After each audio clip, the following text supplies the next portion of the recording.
Adaeze Okafor begins her day the way she begins every day, with complete intention.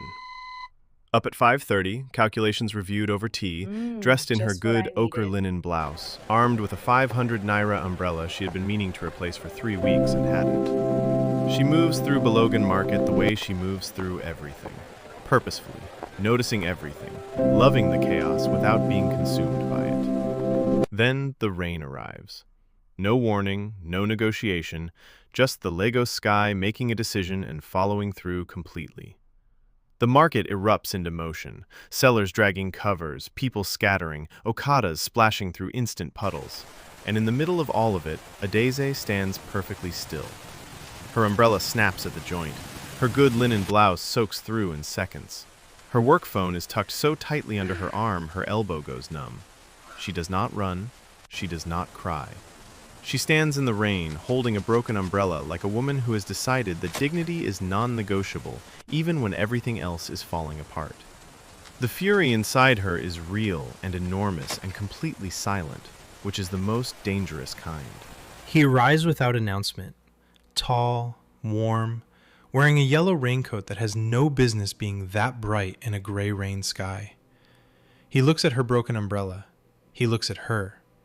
He tries not to smile and fails just enough. Here, let me get you under this. Thank you. That's so kind. Of course, now we're both dry. Now umbrella is doing the opposite of its job.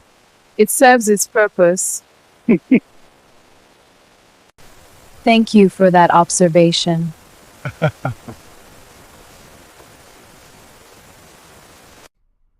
He laughs. Not the polished, social laugh of a man trying to impress. The real one. Low, sudden, from somewhere in his chest that didn't ask permission. And then, without ceremony, without making her formally accept or decline, he simply extends his umbrella over her. The rain stops landing on her. She thinks about refusing. She is very good at refusing. She doesn't refuse. Something small and enormous happens in that moment. Two strangers becoming interesting to each other in the space of 90 seconds, in the middle of a Lagos market, in the rain. She gives him her name. He gives his.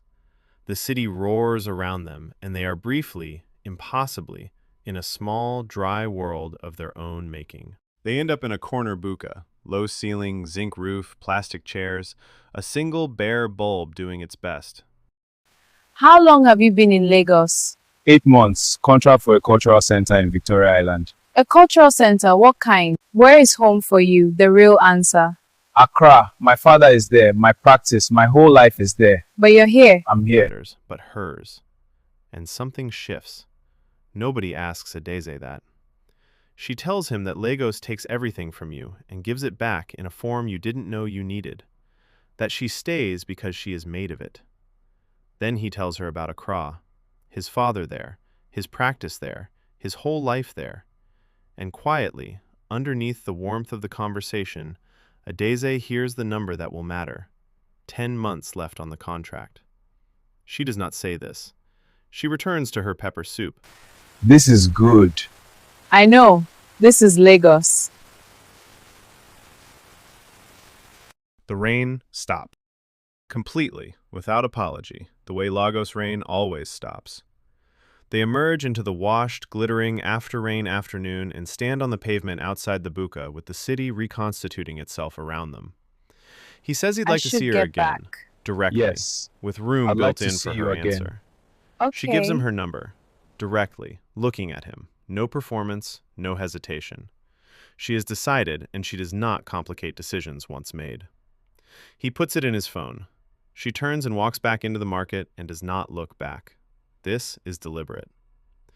The text comes that evening, while she is sitting on her bed in her nightwear, the broken umbrella dropped by the door. The pepper soup was good. I'm going back tomorrow. She replies with Lagos practicality. Nobody goes to the same buka 2 days in a row unless they grew up knowing the owner. He replies, maybe I want them to know. She puts her phone face down. She lies back. She stares at the ceiling. And there, on the ceiling of her Yaba apartment, in the amber Lagos night, she feels it. Not the firework kind of recognition, fast and bright and gone, but the slower kind, the harder kind. A light coming on in a room she had thought was empty. And underneath it, already there before she has time to build anything against it, the knowledge she has been carrying since he said 10 months. She has loved a man passing through before. She knows what that costs. She does not sleep for a long time. Across the city, she knows without knowing, neither does he.